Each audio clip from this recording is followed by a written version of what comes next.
Good afternoon and welcome to this live online event from Banner Health focused on providing usable strategies you can start today to keep your brain sharp. I'm Kristen Keogh and we are so happy to have Dr. Jessica Langbaum with us today. She is a dementia researcher with Banner Health. Thank you for taking the time to be here. Oh, thank you so much for having me. This is going to be a very important conversation as we will be providing insights into the connection between heart health and your memory and thinking, and leaving you with what you can do now to help keep your brain healthy as you get older. We do want to let you know this specific event has been personalized for the 50s and 60s age group.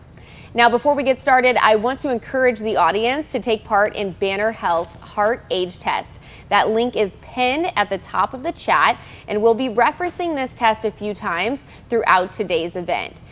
And we want to go over how this live event is going to go. We're going to have Dr. Langbaum share a little bit about her background and her expertise, and she's going to share some critical information, and then we'll get into some audience questions. So some of those will be live, some will be pre-submitted, and we'll be taking those from you out of the chat feature. So just right there in the chat box, submit your question, and just please know that we might not get a chance to answer all of the questions today. This is a live streaming event, so should you lose connection or if the stream goes down at any point, we recommend just logging off and logging right back on. That does tend to fix it. Now, Dr. Langbaum, we do want to learn all about your background and why you're so passionate about what you do every day, so please tell us. Well, I've always been interested in the brain, and it wasn't until I was doing my undergraduate studies that some of my own family members started to develop Alzheimer's disease. And that's when I really took a step back and said, you know, what do I want to do? What's really interesting to me? And Alzheimer's disease is such a public health problem that's really when I switched my focus from just thinking about language. I was really interested in language disorders. So after a stroke, when people had problems forming their words, but then I really looked a little bit more broadly and said, you know, Alzheimer's disease is really what I want to focus on, and particularly how people can prevent Alzheimer's disease from occurring in the first place. And that being said, what do you now know about the link between heart health and brain health? Well, that's a really great question. So what's good for the heart is good for the brain, and that's because, you know, our heart's pumping blood throughout our entire body, but especially to our brain. And so diseases, conditions, disorders that impact the heart, such as high blood pressure, high cholesterol, diabetes, obesity, and things like poor sleep, all of those things really impact our heart's ability to get blood to our brain, and those are all risk factors for developing Alzheimer's disease. That makes sense. Can you help us understand the difference between Alzheimer's and dementia when we hear those terms? Yeah, that's a question I get all the time. And dementia is an umbrella term. It just means progressive loss of memory and thinking ability. And to me, when somebody says, well, I have dementia, it's like saying I have cancer. It doesn't tell me what type of dementia or what type of cancer, where it is, or how to treat it. So Alzheimer's disease is the most common form of dementia. It's characterized by a progressive loss of memory and thinking ability that worsens over time and eventually impacts a person's ability to take care of their daily needs. So getting dressed, you know, moving about, taking care of themselves. And when in the brain, what we see with Alzheimer's disease is a buildup of these abnormal proteins. So amyloid plaques and neurofibrillary tangles are what characterize the Alzheimer's disease. But there are other types of dementias out there that people may have heard of: Parkinson's disease, frontotemporal dementia. But Alzheimer's disease is the most common form of dementia. So I have family history, and you know, you're talking about how, you know, these things start to change. It's hard to get dressed. It really is. I mean, it's the whole family is involved at that point, and it's heartbreaking. And that being said, is there any way for me to know if I'm at risk given my family history? Can you test for it? Well, that's a great question. So what we get into for family history is really, you know, at what age did your family members start to develop Alzheimer's disease or other dementias or memory and thinking problems? If you see a pattern of onset, you know, before age 70, 60, you know, somebody's developing in their 50s or 60s, that might mean that you are at increased risk. But if we see a family history, people getting it in their late 70s, 80s, 90s, that doesn't necessarily impact your risk of developing Alzheimer's disease. Age is actually the biggest risk factor for developing Alzheimer's disease. So frankly, it's people in their 80s, 90s, almost 50% of individuals have some form of dementia. Wow. And we do want to remind you, you can submit your questions right now in the chat box, but I'm going to go to some of these pre-submitted questions. What is one thing that someone in their 50s or 60s could change right now, Dr. Langbaum, that could maybe help prevent Alzheimer's? Well, it's really important to pick something that you can stick with. So I'm going to start with that. So I'm going to give a few suggestions, but really it's finding one thing that you can do and that you're committed and you can stick with it. So I think being physically active is incredibly important. And so that's where a lot of the research has shown that being physically active, and if you can get your heart rate up a few times a week, that can really make a big difference. And again, that ties back to that heart health is brain health. And we know that physical activity can also impact things like your blood pressure, cholesterol, diabetes, obesity. Again, all of those things that are risk factors for heart disease that also impact your ability to, stave off dementia and Alzheimer's disease. How would a family history of any heart-related cardiovascular issues potentially affect the risk later in life for Alzheimer's then? So, if you have a family history of heart disease, again, that's probably speaking, there could be something going on in your family history, whether it be genetics, lifestyle, what have you, that may then impact your risk of developing Alzheimer's disease later in life. It could be genetics. So there are genetic susceptibility or risk factors that are at play that impact our body's transport of cholesterol and lipids. That if you happen to have a certain genetic risk factor, that is, your family history, that can increase your risk of developing Alzheimer's disease in later life. So if you're concerned that you may be developing Alzheimer's, or you just want to maybe get some peace of mind, have some conversations about it, how often or at what age would you recommend starting to see your doctor about this? Well, I think you should always have conversations with your primary care doctor. So let your primary care doctor know if you have a family history, if they don't already know, if you have a family history of heart disease, of Alzheimer's and dementia. And then particularly as you get older, I think it's important, especially if you start noticing problems with your memory and thinking problems, even if they're only noticeable to you, go seek out a specialist who specializes in memory and thinking problems, a dementia specialist, and get that baseline, even if it's just a baseline, because there's so much we can do right now. The research is really exciting, and there's so many opportunities. So even if it's just very subtle changes that you're experiencing, meet with a specialist. They'll take a family history, they'll talk to you. They might do some in-depth memory and thinking tests, perhaps even order a brain scan or some blood tests. The technology that is so fascinating right now that we can do these special brain scans that can even detect the amyloid plaques and neurofibrillary tau tangles that I mentioned earlier. Sounds just amazing. Right, we can see those in the brain 10, 20 or more years before Alzheimer's dementia starts to set in. And it really seems like that has rapidly changed, the ability to anticipate that you may be susceptible to getting this, or just even diagnosing it. It seems like it was almost impossible before. Right, before, it used to say, well, we didn't get a diagnosis until after they died and we did an autopsy. Now we have these special brain scans, and blood tests are coming up so soon, not today. I want to rest assured that today you can't go get these blood tests, but very, very soon you'll be able to go get a blood test, we hope, and that will tell us whether at least there's some abnormal buildup of amyloid that we want to be watching for that might lead to a treatment.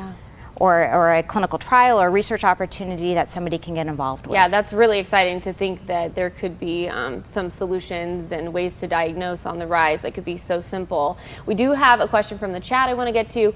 Are there studies that can be done to assess genetic factors if you have a family history of Alzheimer's? So this is a question I get a lot, is do I get genetic testing for Alzheimer's disease if I have a family history? The current recommendation for most people is to not undergo genetic testing and counseling. And really the reason for that right now, and this can certainly change in the next, at any time as research is rapidly unfolding, but there's not really anything that we would do differently because you know your genetic risk. So there's a gene called ApoE, and there's forms of it that might increase your susceptibility. But that does not mean, even if you have the risk factor version of the gene, it does not mean that you will develop Alzheimer's disease. So you could see that and then scare yourself, and maybe it was for nothing. I don't know my ApoE results, but I do try to incorporate some of those healthy lifestyle factors. I try to go to the gym several times a week and get my heart rate up, watch my diet, I check, through my, when you go to your doctor, blood pressure, checking for your, making sure diabetes, blood sugars, all of those things to keep yourself in check. There is a very rare form of Alzheimer's disease that is caused by a genetic mutation, and this is hereditary. You'll see generation after generation after generation, sometimes symptoms starting in their 30s, 40s, certainly in their 50s, by age 50. Okay. And if you see where half your family, generation after generation after generation, has this, that is a different form. It is caused by a genetic mutation. And in those cases, some people want to know, and some people still don't want to know. Yeah. It's a very personal really choice. Scary. Yeah, it's a very personal choice. Very personal. Speaking of the lifestyle choices that you make and what you've encouraged as we discuss heart health, we do have a question here. How many minutes of exercise is recommended per week for this age group of 50s and 60s?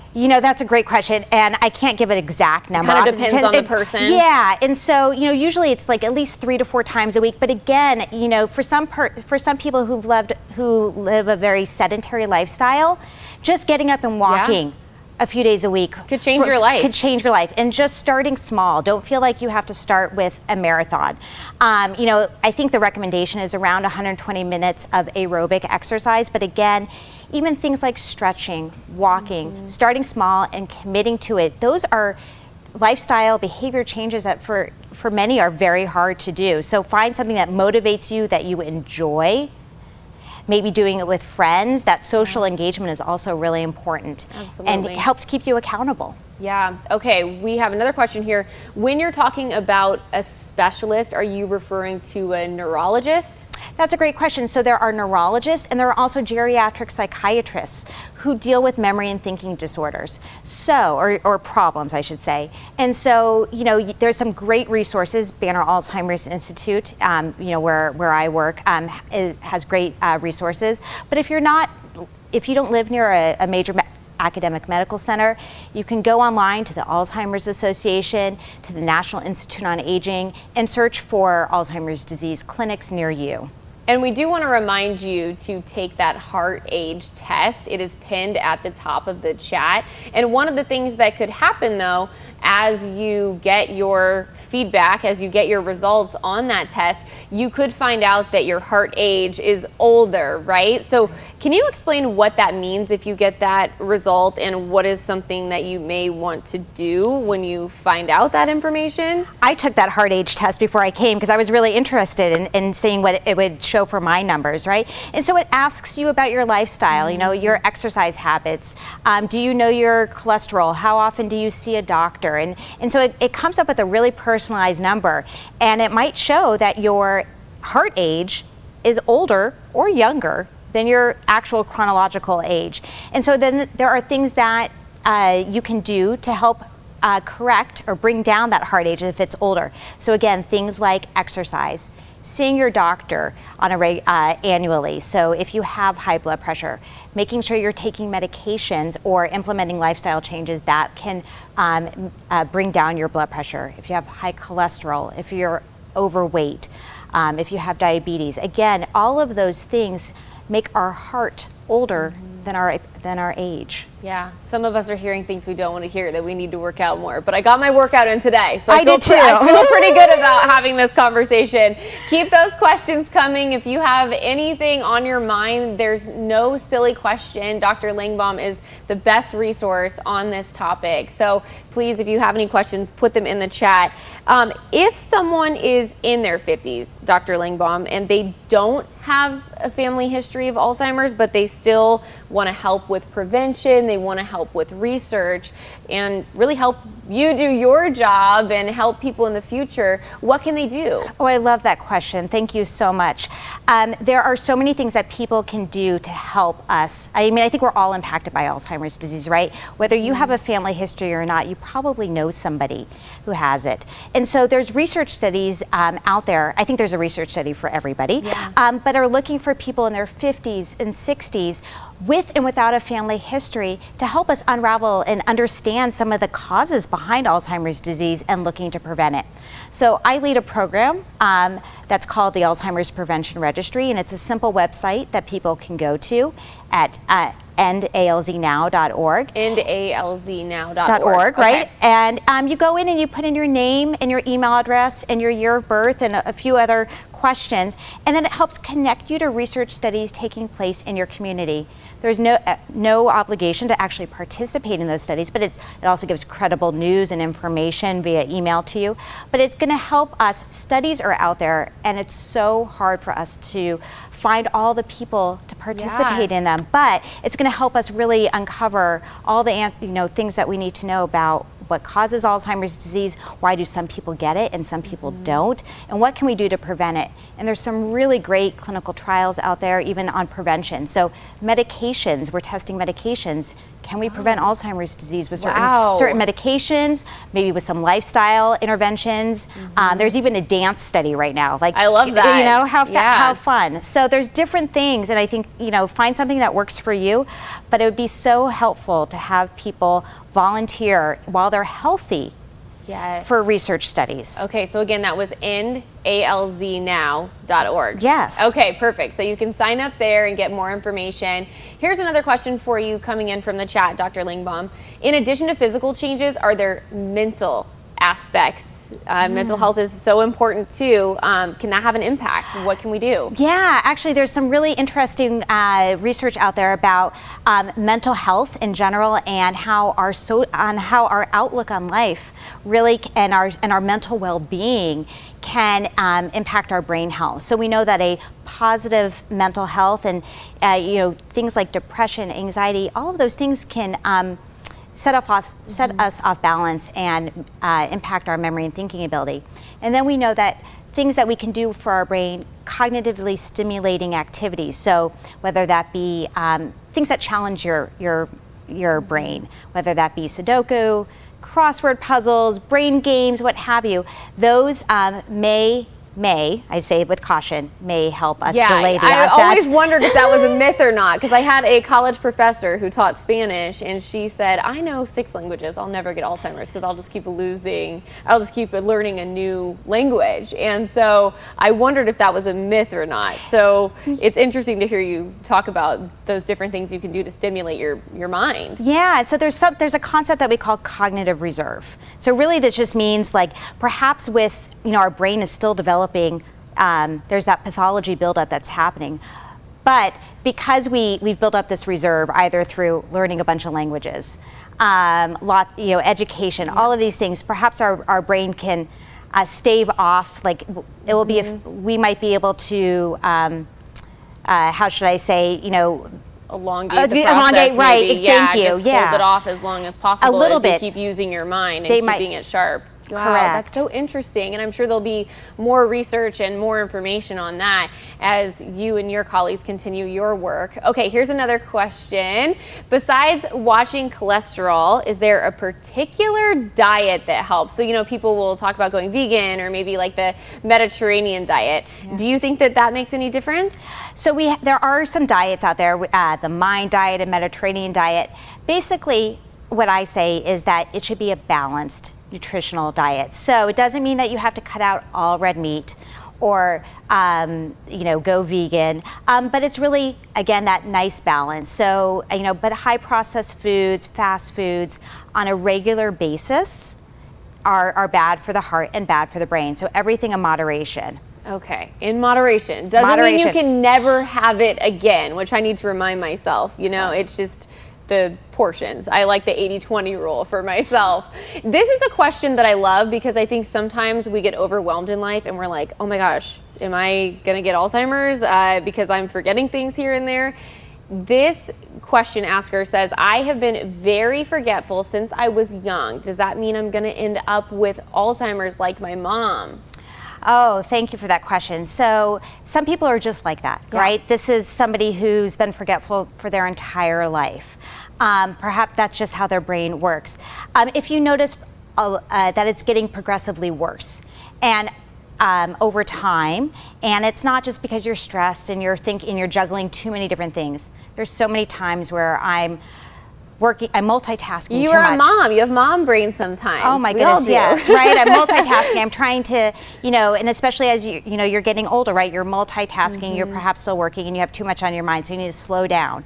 But if you routinely notice that, oh my goodness, it's hard for me to follow a recipe anymore, or I keep going into this room and I don't remember what I came in for. Those are some signs that you really should go seek out that care from a memory specialist and start to have that conversation of, is this some of the early signs of Alzheimer's disease? So has it changed? Has it changed? Maybe you've always been forgetful, but are you even more forgetful at this point? And then maybe you need to get it checked out. So this question is interesting. They say, I know there's no magic cure, we wish there was, but are there specific superfoods? You hear a lot about superfoods and supplements, so is there anything that you would say try to incorporate it into your diet? There's no superfood, there's no magic pill, there's no supplement that you can take. Truly, I mean, actually, it's a big industry. The supplement industry makes a lot of money. They have great marketing to try to convince you. But there's no proven evidence behind those supplements, just like superfoods, right? So as much as you want to think, like, if I just eat an extra cup of blueberries today, that's going to stave off Alzheimer's disease. It gets back to that balanced, heart-healthy diet. Green leafy vegetables, fruits, lean proteins, heart-healthy fats. Again, everything in moderation. Yeah, and I feel like with social media, some of those conversations and marketing tactics have gotten really out of control about magic cures, and even just for the ability to focus and improving your brain health for daily focus. And you kind of have to be a skeptic with most of that stuff, right? You do. I mean, really, if it's too good to be true, it probably is. If it's just a headline grabber, be questioning it. Absolutely. This is a great question. I think that we all, if we had COVID at any point, had kind of that brain fog during and after. The question is, can COVID and the resulting reduction in human interaction affect memory? And I would like to know if there's anything that you know about actually having COVID too, that if you could answer kind of both of those. Yeah, I'll do my best. Because this is really a growing area of research, right? We're still COVID's still going on, and we're still doing a lot of research. You're seeing the social effects of it and the actual physical effects for those who had it. Yeah, the social isolation was really detrimental, especially for older adults. And we started to see a decline because we know that social interaction is actually... It keeps you sharp. It really does. That social interaction and social engagement is really important to our well-being and our mental health. And then we also know that the COVID infection does have an impact on the brain. It doesn't cause Alzheimer's disease, because we hear this, COVID causes Alzheimer's disease, or this brain fog is Alzheimer's. I hadn't heard that, but it's not surprising that that would be something that people have put in a headline somewhere. But what COVID has done is the COVID infection can cause inflammation in our brain. And so our brain is, dealing with inflammation, and that can cause memory and thinking problems. Those are different than Alzheimer's disease, which is a progressive loss of memory and thinking ability that gets worse and worse over time. And it's again characterized by those amyloid plaques and neurofibrillary tau tangles. But we do know that the COVID infection causes our body goes into an inflammatory response. It's fighting off an infection. And do you have any, I know it's new, I know the research is still being done, but is there anything you know about, if somebody had that kind of brain fog, it could be confusing if they did have something actually underlying and maybe potentially more serious going on. Like, at what point, if you had the COVID brain fog, do you need to see somebody and say, I'm not sure this is still the brain fog. Is there something else potentially going on? Do you have any sort of guideline? I know it's new. It's really new, but I think, again, trust your gut. Okay. If you are feeling like I'm off, something isn't right, I am not as sharp as I used to be, please go seek care. Don't brush it under the rug. And we know that, this could be an exacerbating symptom. It might have been the thing that tipped it off, right? Again, we talked about that cognitive reserve. Maybe this is what said, okay, now my brain can't deal with this anymore. Now I'm experiencing those memory and thinking problems. Very good answer. Really interesting. Okay, we have another question in the chat. This person says, I'm 52. I forget words in the middle of a sentence like nouns.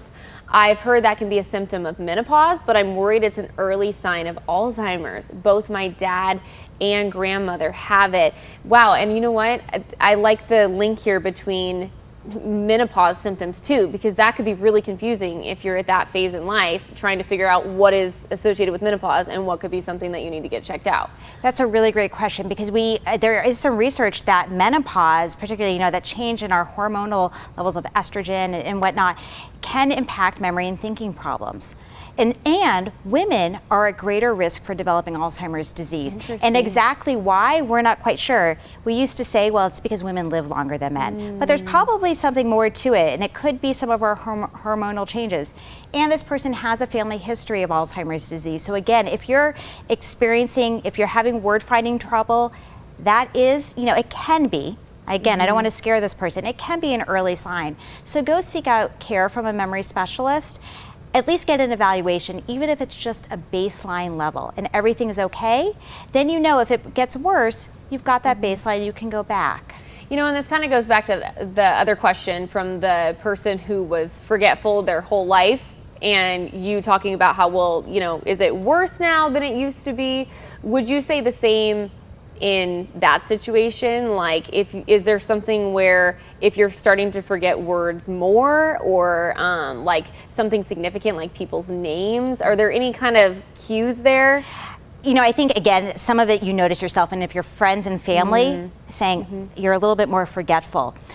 I'm terrible with names, for instance. Yeah. And I always have been. Most people are. Yeah. I'm terrible with them. So that's kind of a hard cue then. But if I notice that, okay, I'm noticing some other difficulties coming in. Like, I've always been bad with names. Okay, I have to say them a few times. But now I notice I'm having trouble doing something else, or I'm not sure I recognize that person anywhere. Did I meet them before? Or if your friends or family are saying, I told you that already, you don't remember. Again, those are really, and trust your gut. If you've noticed something, there's no harm in seeking out care from a specialist. Really, that's what they're there for. They want to help. That makes me think too, we may have some people watching who they're not concerned for themselves, but they are concerned for a loved one. So that's important too, to know what to look for and try to gently guide someone if you notice kind of a cognitive decline. Do you see that happen pretty often? Yeah, and sometimes people, they're very concerned, well, what if I point it out and they're going to get mad at me? Yeah, it's tough. But there's so much, it's Alzheimer's disease and dementia. It's better if we find it out early, because there's so much more we can do. If we hold off and we wait and say we're just going to ignore it, see if it gets worse, but there's medications, there's clinical trials, there's things that we can do if we catch it earlier that we're going to try to do. All of this is, again, a little bit new in the research, but what we're finding is at least a lot of the clinical trials out there are really geared for people in the very earliest stages. So if you're noticing something from a friend or a loved one, a family member, have that conversation. They might be relieved and feel that you care for them. Yeah, it's really important too. If you love someone, you kind of have to have those tough conversations sometimes. This is an interesting question. Is there a connection between hearing loss and dementia? That there is some interesting research out there. Really? Yeah, and I'm not an expert in this area, but there was something, sensory loss in general, sight and hearing can impact, there is a slight increase in risk of dementia, and we're not quite sure why. Is it because then you're withdrawing from those social situations? Yeah. Are you not doing as much? So the exact answer why, I can't answer, but there is interesting early research that there is a link. Wow, great question. All right, let's go to another chat question. Should people read so many minutes per week, just like exercise, to try to prevent dementia? I haven't seen anything about, reading, but again, that goes back to that cognitive stimulating activities. Doing something that you enjoy, that's challenging for you, that keeps you engaged. So if you enjoy reading, keep doing it. If you don't enjoy reading, find something else that you enjoy doing that challenges your brain, that you want to do. It's also great if you can do things with other people. Again, that social engagement. I know reading isn't like that, but perhaps you join a book club. Yeah. You've read that book, you've enjoyed reading it, and now you get to go talk about it with others. I love that idea. Okay, for those joining us late, can you just go over plaque in the brain again and that testing? Yeah, so amyloid plaque, it's this abnormal protein that builds up in our brain. And so amyloid plaque is being created now, right? But our brain usually clears it out, particularly during sleep. And we didn't get to this earlier. Sleep is really important. Getting a good night's sleep, 6, 7, 8 hours a night regularly. 9 sounds nice. 9 is lovely. Yeah, so that's when our brain is cleansing itself. So interesting. Right? It's like we say, like the garbage truck's coming through, clearing out all the bad stuff. So amyloid plaque, what happens is it just builds up in our body, our brain for some reason isn't able to clear it. And it's building up and it's destroying our brain cells. And after the amyloid plaque comes in, then we see this neurofibrillary tau tangle inside the cells.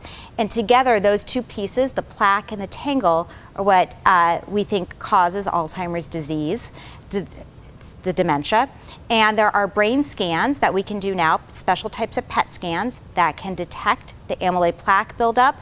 We're seeing it sometimes 20 or more years before memory and thinking problems. We can also measure it in cerebral spinal fluid and just starting up now blood tests. Wow, that is so amazing. Okay, let's go to another chat question here. Thank you guys for keeping these great questions coming. Some have said that there's a relationship between the ability to focus and being able to remember things. So can improving your ability to focus help with remembering? That's a great question. So, I think this is sort of gets at that attention ability, and we see people's ability to pay attention can change over time. And so there are things that you could do, little training activities, memory training, attention training activities that you can do to really say, I'm going to focus here. And that might help you remember things. You're learning new skills to adapt and say, okay, now I've paid attention, now it's ingrained a little bit more in your brain, you've been able to remember it. And then that's also where sleep comes in. It helps you with your memories. You know what, I have a question. If we're in this society now where we have all these apps on our phone and all these distractions, could that have a negative impact on could that increase and, decline our focus to the point that it could lead potentially to dementia later? Has there been any research on stuff like that?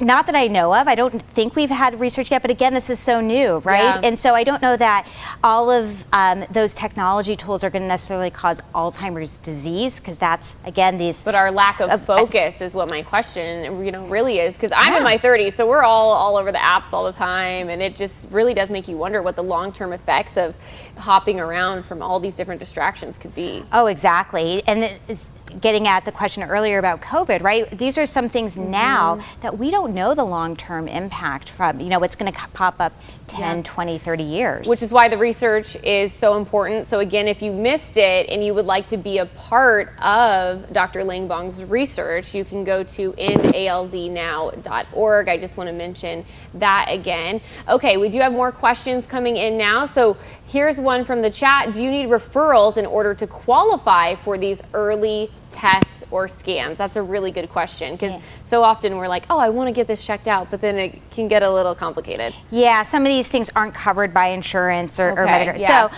again, and these are typically, not something that your primary care doctor is going to be able to order. So seek out, your specialist, your memory care. They can talk as memory care specialists. They can, talk about the options with you. And these are often done in research studies as well. So depending on the research study that you participate in, you may get to learn the results of your brain scan. Okay, great information. All right, here's another question from the chat for you, Dr. Langbaum. Can you explain hypo and hypersensitivity with Alzheimer's? And they're talking about things like skin sensations and hearing. Yeah, that's a great question. So, with Alzheimer's disease, the cells in our brain, the neurons are dying, our brain is shrinking. So with that can become some, challenges with how we feel, if the areas in the brain that are controlling our skin sensation, how we feel, our hearing ability, those things are changing because the neurons are dying and the connections between neurons are dying. Wow, so interesting. Well, we want to thank you for your fantastic questions. And would you like to add anything else, Dr. Langbaum?